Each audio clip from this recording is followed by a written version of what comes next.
The biggest changes in the last 5 years in the retail industry, actually, there's been three of them. Um, the first is the rise of discounting internationally. Um, it's not that discounting will take over all other formats.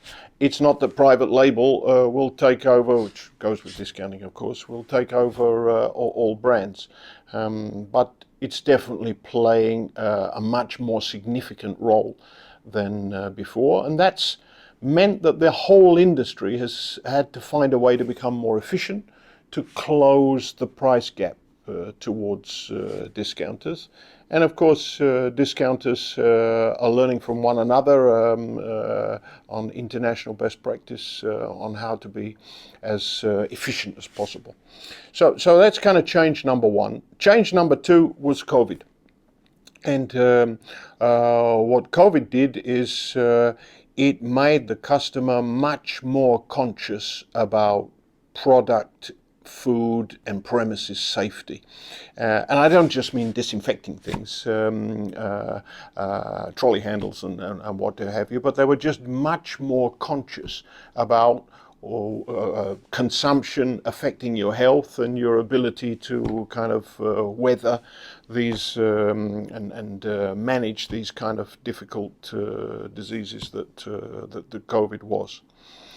And the third, connected to COVID, is of course the rise of e-commerce. At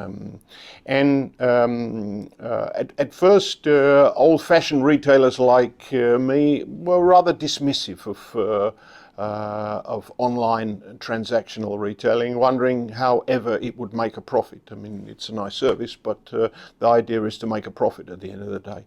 But actually, I think the volumes now that consumers want,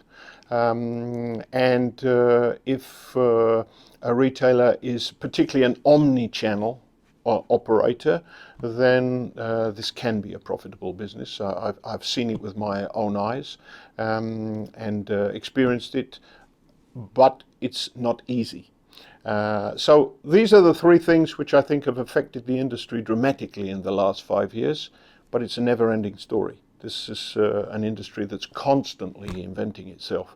So I'm expecting more changes for the future.